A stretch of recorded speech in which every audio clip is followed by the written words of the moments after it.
Hello everyone, welcome to the channel. If you are a sociology learner and want to learn sociology, then now you have came at the right platform. I am a sociology educator, university gold medalist, and many times net qualified. I will teach you sociology in a very easy and interesting way. So let's get started. अगर आप समाजशास्त्र के विद्यार्थी हैं, समाजशास्त्र पढ़ना चाहते हैं, तो आप बिल्कुल सही प्लेटफॉर्म पर आए हैं। मैं समाजशास्त्र की ही टीचर हूँ, यूनिवर्सिटी गोल्ड मेडलिस्ट हूँ। मेरा नेट भी काफ़ी बार क्वालिफाई है, तो मैं आपको समाजशास्त्र बहुत आसानी से पढ़ना सिखाऊंगी। तो चलिए शुरू करते हैं। In this video lecture we are going to discuss about rural sociology question paper, जिसके कि हम कुछ क्वेश्चंस को ऑलरेडी प्रीवियस लेक्चर्स में सॉल्व कर चुके हैं। हमने 2 लेक्चर्स इसके ऑलरेडी लिए थे, जिसमें हमने इसके अप्रॉक्सीमेटली 20-25 क्वेश्चंस को सॉल्व किया है। ये रूरल सोशोलॉजी का पेपर है कानपुर यूनिवर्सिटी MA सेमेस्टर 2 का, जो कि माइनर मेजर दोनों ही स्टूडेंट इसे ऑप्ट करते हैं। उसके अलावा रूरल सोशोलॉजी आपके अगर सिलेबस में है तो आप इसे पढ़ सकते हैं। रूरल सोशोलॉजी आपके नेट के सिलेबस में भी है। इवन ये आपके PGT, MPPSC, BPSC एस्टेट, इन सब के सिलेबस में ही रूरल सोशोलॉजी का पार्ट आता है। तो ये जो क्वेश्चंस हैं ये सबके सोशोलॉजी के किसी भी एग्ज़ाम के पर्सपेक्टिव से इम्पॉर्टेंट होंगे। तो चलिए शुरू करते हैं। पहला क्वेश्चन है, rural sociology was first originated in which country? ग्रामीण समाजशास्त्र की अगर सबसे पहले उत्पत्ति की बात करें तो किस देश में हुई? तो सबसे पहले US आता है आपका, अमेरिका में हुई थी। नेक्स्ट है, who is the author of the book rural sociology in India? Rural sociology in India पुस्तक के लेखक कौन हैं? तो ये आपके मोस्ट फेमस थिंकर है AR देसाई, अक्षय कुमार रमन लाल देसाई। अक्षय रमन लाल देसाई आपके इंडियन थिंकर में आते हैं, जिनका कि डिटेल वीडियो लेक्चर आपको चैनल पे मिल जाएगा। आप चैनल पे प्लेलिस्ट है इंडियन थिंकर की, उसमें देख सकते हैं। AR देसाई के अलावा आपको GS खुरी, राधा कमल मुखर्जी, MN श्रीनिवास, SC दुबे, इरावती कर्वे, इन सब के ही डिटेल लेक्चर्स मिल जाएंगे। आप वहाँ से पढ़ सकते हैं। उसमें उनकी इम्पॉर्टेंट बुक्स और उनके रिलेटेड क्वेश्चंस आपको मिलेंगे। नेक्स्ट है, in which year was European society for rural sociology established? European society for rural sociology की स्थापना किस वर्ष हुई है? तो जो आपका यूरोपियन सोसाइटी है वो रूरल सोशोलॉजी के लिए जो ही इस्टेब्लिश हुआ था वो कब हुआ था? तो इसका जो इस्टेब्लिश ईयर है ये 1957 है। इसका राइट आंसर होगा ए। नेक्स्ट है, निम्नलिखित में से कौन सी एक ग्रामीण समाज की विशेषता नहीं है? Which one of the following is not the characteristics of rural society? जब आपसे नॉट कैरेक्टरिस्टिक्स पूछा है तो आपको हर एक कैरेक्टरिस्टिक्स को देखना होता है कि कौन सी नहीं है। कहीं वो आप तो नहीं टिक कर रहे हैं जो है, तो इसलिए सारी देख लीजिए। पहला है एग्रीकल्चरल सिस्टम, यानी कि कृषि व्यवस्था। तो अगर हम रूरल सोसाइटी की बात करते हैं तो वहाँ पे एग्रीकल्चर मेन बिजनेस में आता है, तो एग्रीकल्चर सिस्टम तो होगा ही, तो नहीं के साथ इसमें नहीं जा सकते।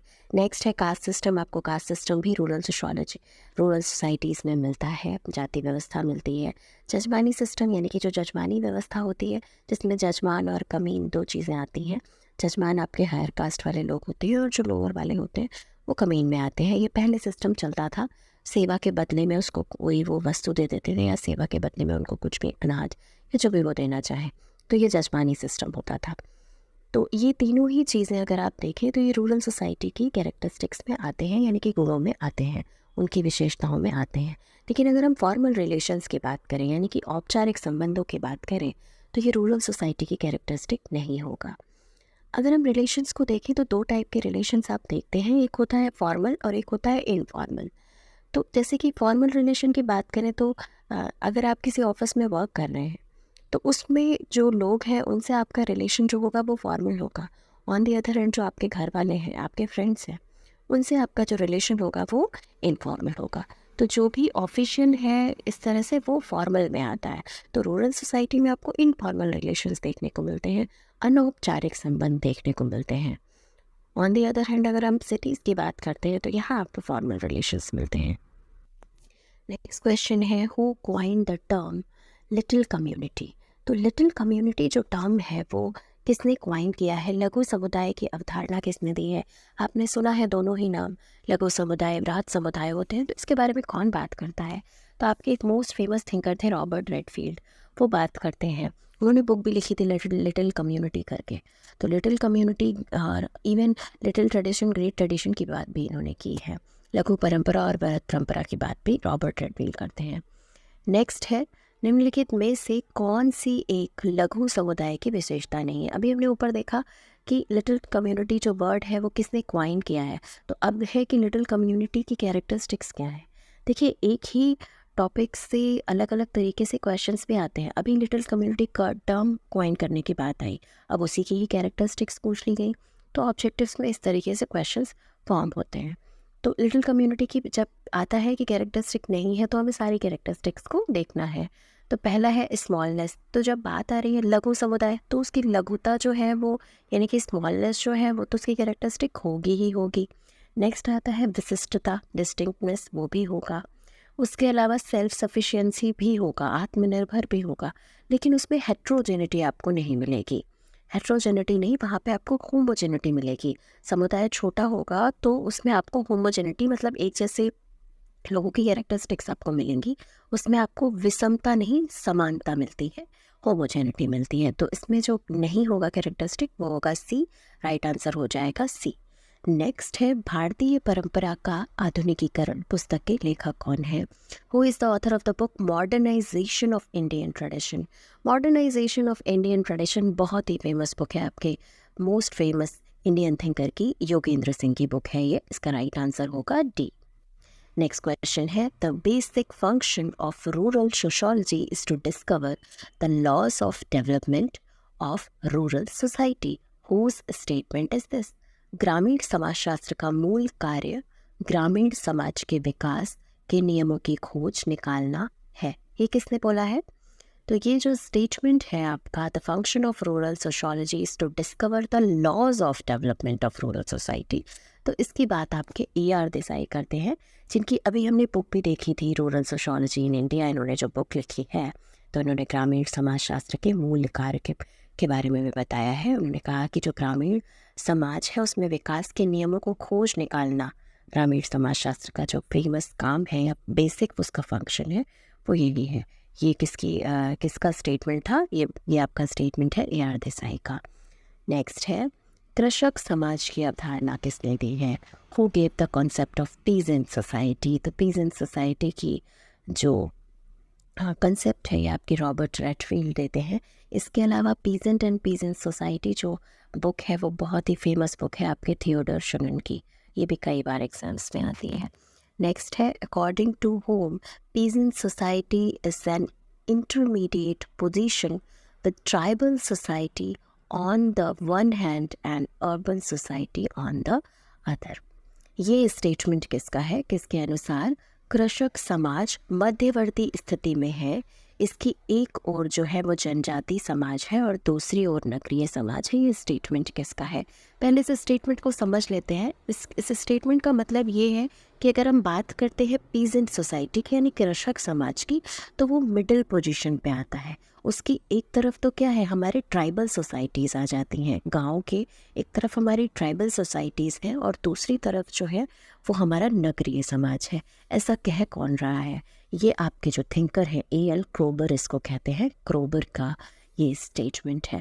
किसी भी एग्ज़ाम्स में स्टेटमेंट्स जो हैं, जो डेफिनेशंस हैं, बुक्स हैं, ये बहुत ही इंपॉर्टेंट होती हैं।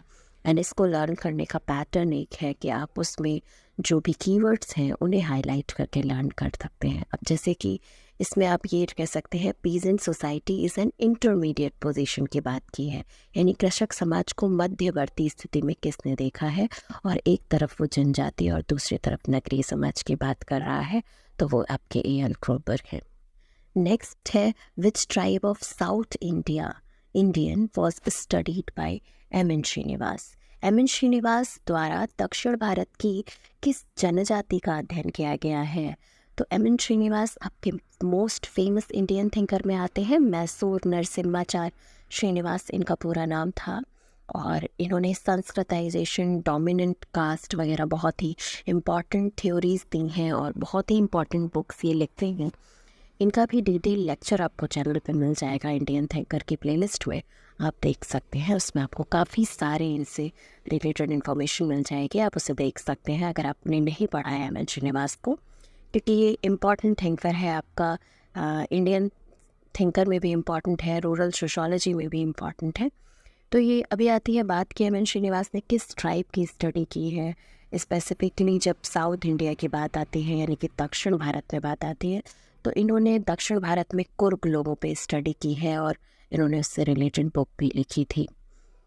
इसके अलावा ये रिमेंबर्ड विलेज, डोमिनेंट कास्ट और ये काफ़ी सारी बुक्स जो हैं वो इम्पॉर्टेंट लिखते हैं। Who gave the concept of Sanskritisation, मैंने अभी आपको बताया कि संस्कृतिकरण की अवधारणा जो है या संस्कृताइजेशन का जो कॉन्सेप्ट है वो एम.एन. श्रीनिवास देते हैं। एम.एन. श्रीनिवास का ही कॉन्सेप्ट है। अभी समझ लेते हैं कि संस्कृताइजेशन होता क्या है, संस्कृतिकरण क्या है। तो सबसे पहले इन्होंने इसी कंसेप्ट को ब्राह्मणीकरण नाम बुलाया था, ब्राह्मणाइजेशन इन्होंने इसको टर्म दिया था।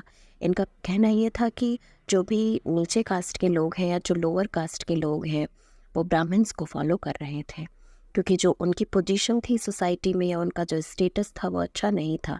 तो उनको लगा कि जैसे जो ब्राह्मण्स हैं वो जो रिचुअल्स फॉलो कर रहे हैं, अगर वो उनकी तरह करेंगे तो शायद उनकी भी जो स्टेटस है सोसाइटी में वो हायर हो जाएगी, ये सोचना था और उसको फॉलो कर रहे थे। तो वो ब्राह्मणाइजेशन था। लेकिन बाद में इन्होंने देखा कि नहीं, ऐसा नहीं था, लोग सिर्फ ब्राह्मण्स को ही फॉलो नहीं कर रहे थे, वो स्पेसिफिकली अपने एरिया की डोमिनेंट कास्ट को फॉलो कर रहे थे, जो उनकी एरिया में जो प्रभु जाति थी। प्रभु जाति का कॉन्सेप्ट भी यही बताते हैं।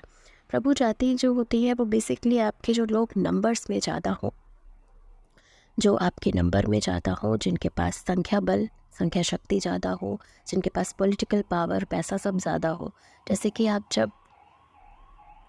जैसे आप गांव में देखते हैं, रूरल सोसाइटी में, तो बात आती है कि ये जो गांव है ये यादवों का गांव है, ये गांव जो है ये ठाकुरों का गांव है। इस तरीके की जब बात आती है तो वो मतलब उस ऐसा नहीं है कि वहाँ पे उस जाति के अलावा और कोई जाति नहीं है, पर मेजॉरिटी में वहाँ पे वही जाति है, तो वही डोमिनेंट होती है। तो बेसिकली संस्कृताइजेशन क्या होता है, जो लोअर कास्ट वाले हायर कास्ट को फॉलो करते हैं वही आपका संस्कृताइजेशन है। इसी का ही अपोजिट टर्म होता है डीसंस्कृताइजेशन। डीसंस्कृताइजेशन में जो लोअर कास्ट है उनको हायर कास्ट जो है वो लोग फॉलो करते हैं, वो डीसंस्कृताइजेशन होता है, असंस्कृतिकरण उसको कहते हैं। नेक्स्ट क्वेश्चन है, किस समाजशास्त्री ने संस्कृतिकरण की प्रक्रिया को अग्रिम समाजीकरण कहा है? एंटीसिपेटरी सोशलाइजेशन की बात कौन करता है? Which sociologist has called the process of Sanskritisation as anticipatory socialization, यानी कि अग्रिम समाजीकरण कौन कहता है? तो ये जो है ये संस्कृताइजेशन को अगर बात आती है अग्रिम समाजीकरण की, एंटीसिपेटरी सोशलाइजेशन की, तो ये कहते हैं आपके योगेंद्र सिंह। योगेंद्र सिंह की अभी हमने फेमस बुक देखी, मॉडर्नाइजेशन एंड इंडियन ट्रेडिशन, जो ये लिखते हैं, इम्पॉर्टेंट बुक है। अग्रिम समाजीकरण से बेसिकली इनका ये कहना था, एंटीसिपेटरी सोशलाइजेशन वो होता है कि जैसे हम बनना चाहते हैं हम उसी चीज़ को फॉलो करना शुरू करते हैं। जैसे कि कोई एक स्टूडेंट आप ले लीजिए, वो अगर IAS बनना चाहता है तो वो उसी तरीके से पहले से ही अपने आप को उतना मेहनत करना शुरू कर दे, उसी तरह बनने की कोशिश करे, तो वो एंटीसिपेटरी सोशलाइजेशन होगा। जैसे कि फॉर एग्ज़ाम्पल आप ले सकते हैं कि कोई एक है कि वो एक्टर बनना चाहता है, तो वो कोशिश करे, वो जिसकी तरह बनना चाहता है वो उसकी तरह एक्टिंग करनी शुरू कर दे, तो वो एंटीसिपेटरी सोशलाइजेशन होगा। इसे हिंदी में अग्रिम समाजीकरण के अलावा प्रत्याशित समाजीकरण भी कहते हैं। नेक्स्ट क्वेश्चन है, the process of sanskritization is related with, संस्कृतिकरण की प्रक्रिया का संबंध किससे है? तो पर्टिकुलर एक पर्सन से संस्कृतिकरण की जो प्रक्रिया है वो संबंधित नहीं है, ना ही किसी एक फैमिली से, ये पूरे एक ग्रुप की बात करती है, पूरे एक समूह जो है वो संस्कृताइजेशन के प्रोसेस को फॉलो कर रहा होता है। नेक्स्ट स्टेटमेंट है, who said caste is a closed class, यानी कि जाति एक बंद वर्ग है। ये बहुत ही फेमस स्टेटमेंट है आपके मजूमदार और मदान का। तो DN मजूमदार जो है उनका फेमस स्टेटमेंट है। ये डी एन मजूमदार का भी डिटेल लेक्चर आपको चैनल में मिल जाएगा, आप देख सकते हैं। इनकी बुक है बहुत ही ज़्यादा फेमस जिसमें ये स्टेटमेंट ये देते हैं। And introduction to social anthropology, जाति एक बंद वर्ग है, कई बार एग्जाम्स में पूछा जाता है। डी एन मजूमदार और मदान ने ये स्टेटमेंट दिया है। नेक्स्ट है, निम्नलिखित में से जाति की कौन सी एक विशेषता जो है वो जी.एस. कुरियन ने नहीं दी है। Which one of the following characteristics of caste is not given by G S. Kurien. तो जी.एस. कुरियन ने कास्ट की कौन सी कैरेक्टरिस्टिक नहीं दी है। अब हमें देखना होगा सारी कैरेक्टरिस्टिक्स को कि कौन सी उन्होंने दी है, हमें ये पता होना चाहिए, तभी तो हम वो कर सकते हैं जो नहीं दी है। तो जी.एस. कुरियन का भी डिटेल लेक्चर आपको चैनल पर मिल जाएगा।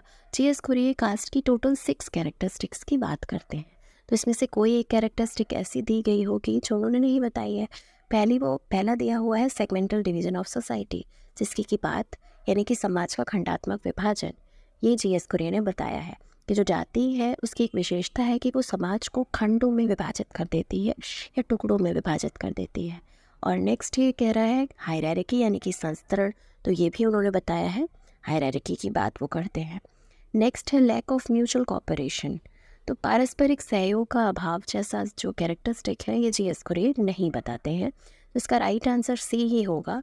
लास्ट भी हम देख लेते हैं, civil and religious disabilities and privilege, इसकी बात जो है वो जी.एस. कुरियन करते हैं, तो ये उनकी कैरेक्टरिस्टिक्स में है। नागरिक और धार्मिक निर्योग्यता और विशेषाधिकार, ये क्या होता है नागरिक और धार्मिक निर्योग्यता। तो कुछ लोग तो हैं सोसाइटी में, अगर हम कास्ट सिस्टम को देखते हैं तो जी.एस. कुरियन ये कहते हैं कि कुछ लोग जो है उनको डिसेबल कर दिया गया है, जैसे कि जो लोअर कास्ट वाले हैं उनको जैसे पूजा के प्लेस में जाना थोड़ा सा उनको डिसेबल किया गया है, और कुछ लोगों को स्पेशल प्रिविलेज दी गई है। तो यही है सिविल और रिलीजियस जो डिसेबिलिटीज़ और प्रिविलेजेस दिए गए हैं, ये भी एक कास्ट की कैरेक्टरिस्टिक्स है according to G S. Kurien. Total 6 है, डिटेल लेक्चर आप चैनल पे देख सकते हैं। नेक्स्ट, निम्नलिखित में से कौन सा युग्म सुमेलित नहीं है। Which one of the following pairs is not correctly matched. तो इसका पहला है आपका स्थानीकरण, या फिर ये स्थानीकरण ये किसने दिया है, मैकमेरिट ने दिया है।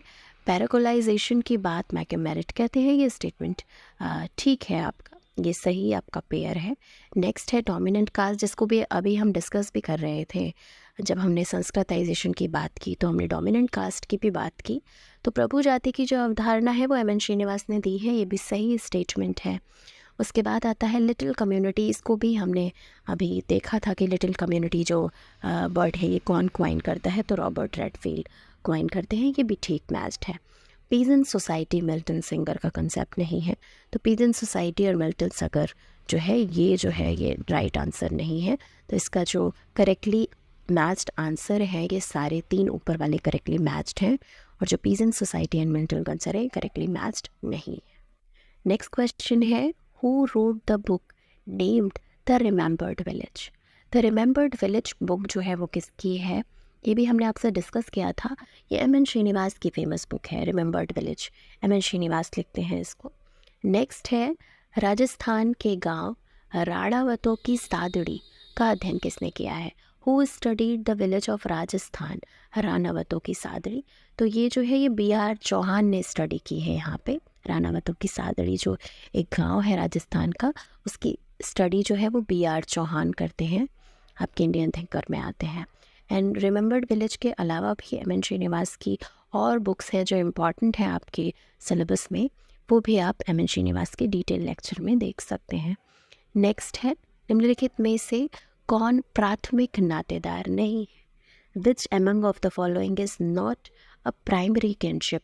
तो सबसे पहले समझ लेते हैं कि किनशिप क्या होता है। तो किनशिप जो है वो आपके, अगर सिंपल सा कहें तो किन्स होते हैं आपके रिश्तेदार। किनशिप यानी कि नातेदारी, तो यही रिश्तेदारी होती है।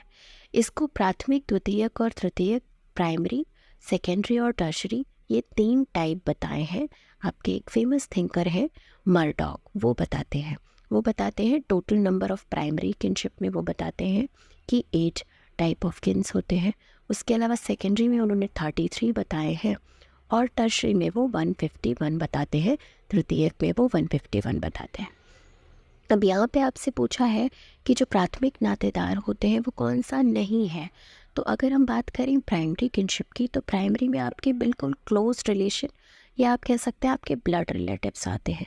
तो मदर आपकी ब्लड रिलेटिव है, फादर आपके ब्लड रिलेटिव हैं, सन जो है वो उसका भी अपने मदर फादर से ब्लड रिलेशन ही आएगा। तो ये सब क्लोज डायरेक्ट रिलेशंस हैं। अंकल जो है ये आपके सेकेंडरी रिलेशन में आते हैं, क्योंकि वो फादर जो है उनके प्राइमरी हैं। फादर या मदर के जो प्राइमरी हैं वो हमारे सेकेंडरी होंगे, जो हमारे प्राइमरी के प्राइमरी होंगे वो हमारे सेकेंडरी होंगे, और जो हमारे सेकेंडरी के प्राइमरी होंगे या प्राइमरी के सेकेंडरी होंगे वो हमारे टर्शरी होंगे। जैसे कि यहाँ पे अंकल है, ये हमारे सेकेंडरी में आता है। इसके अलावा हमारे ग्रैंडफादर ग्रैंड मदर जो हैं वो हमारे सेकेंडरी में आते हैं। नाना नानी मासी ये सब हमारे सेकेंडरी में आते हैं। और बात करें अगर टर्शरी की, तो जैसे आपके मौसा जी हैं, वो मौसी आपकी सेकेंडरी हैं बट मौसा जी उनके प्राइमरी में आ जाएंगे, तो सेकेंडरी के प्राइमरी पर टर्शरी हो जाएंगे। तो इस तरीके से रिलेशंस होते हैं आपके।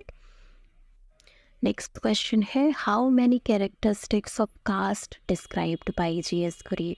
ये अभी हमने लास्ट जब कास्ट की कैरेक्टरिस्टिक्स को देखा जो जी.एस. कुरियन ने नहीं बताई हैं, ये आपसे पूछा था, तो उन्होंने टोटल कितनी बताई हैं? मैंने आपको बताया था कि 6 बताई हैं, तो इसका राइट आंसर 6 होगा। नेक्स्ट है, the name of the author of the book some aspect of family in Mahua. ये जो बुक है महुआ में परिवार के कुछ पक्ष, ये बुक जो है इसके राइटर कौन है? तो इसका राइट आंसर होगा आई.पी. देसाई।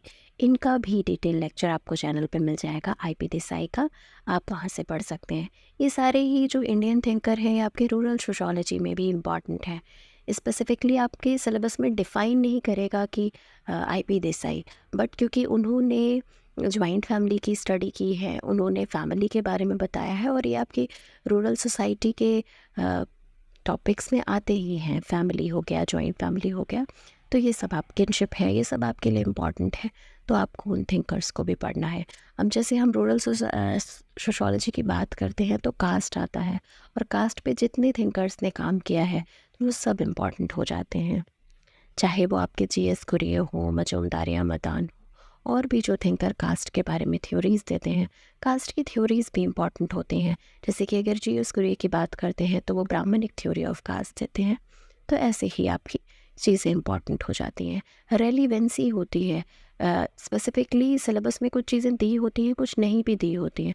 आपको लगता है कि आउट ऑफ द कंटेक्स्ट आया है कि ये तो आपके मतलब सिलेबस में मेंशन नहीं था थिंकर, वो आ गया, बट हो सकता है वो टॉपिक मेंशन हो और उस टॉपिक पे उन्होंने काम किया हो, इसलिए वो आपसे। अब फैमिली अगर आपके उसमें मेंशन है तो फैमिली पे जिन थिंकर्स ने काम किया है उनकी बुक्स आ सकती हैं, उनके स्टेटमेंट आ सकते हैं, उनकी डेफिनेशंस आ सकती हैं, तो ऐसा आता है।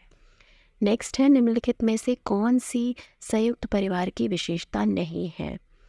तो which of the following is not the characteristics of joint family? तो जॉइंट फैमिली में आपको जॉइंट प्रॉपर्टी मिलती है, आपको जॉइंट किचन भी मिलता है, आपको डिवीजन ऑफ लेबर यानी कि श्रम का विभाजन भी मिलता है। फॉर्मल रिलेशनशिप नहीं होंगे फैमिलीज़ में, इनफॉर्मल रिलेशनशिप होता है। फॉर्मल और इनफॉर्मल रिलेशनशिप को हमने डिस्कस किया है अभी कि फॉर्मल रिलेशन क्या होते हैं, इनफॉर्मल क्या होते हैं। बट जॉइंट फैमिली में आपको जॉइंट प्रॉपर्टी मिलती है, जॉइंट किचन मिलता है, और आपको डिवीजन ऑफ लेबर यानी कि श्रम का विभाजन, यहाँ पे बंटवारा होता है ना कि ये काम आप कर लीजिए, ये काम आप कर लीजिए, जॉइंट फैमिली में ऐसा है। नेक्स्ट है, मैरिजेस ऑफ, विवाह क्या है? विवाह है एक समुदाय है, सामाजिक संस्था है, सामाजिक समूह है, या फिर एक सोशल नॉर्म है। तो अगर हम मैरिज की बात करें तो ये एक सोशल इंस्टीट्यूशन है। सोशल इंस्टीट्यूशन यानी कि सामाजिक संस्था है। अब आप कहेंगे कि संस्था कैसे है, तो आपको इंस्टीट्यूशन का भी डिटेल लेक्चर चैनल पे मिल जाएगा। अगर आप उसे पढ़ लेंगे तो आपके लिए आसान होगा ये समझना कि मैरिज इंस्टीट्यूशन है तो कैसे है। अभी मैं आपको थोड़ा सा ब्रीफ में बता देती हूँ कि इंस्टीट्यूशन की बात आती है जब स्पेसिफिकली सोशोलॉजी में, तो जब इंस्टीट्यूशन यानी कि रूल रेगुलेशन का एक सिस्टम, यानी कि नियमों कार्य प्रणालियों की एक व्यवस्था। तो मैरिज कोई एक ऐसी कंक्रीट चीज़ नहीं है जैसे आप देख सकते हैं, उसमें कुछ रूल रेगुलेशंस है वही आप फॉलो कर रहे हैं। तो इसलिए जो विवाह है वो एक संस्था है, और डिटेल में आप इंस्टीट्यूशन का लेक्चर देखेंगे तो आपको समझ आ जाएगा। आई होप ये वीडियो लेक्चर आपके लिए हेल्पफुल रहा होगा। ऐसे ही और वीडियोस के लिए हमारे चैनल से जुड़े रहिए। चैनल पे फर्स्ट टाइम आए हैं तो प्लीज़ सब्सक्राइब कीजिएगा, वीडियो पसंद आया हो तो प्लीज़ लाइक कीजिएगा, अपने फ्रेंड्स के साथ शेयर कीजिएगा। Keep learning, keep watching and keep sharing. Thank you so much for watching.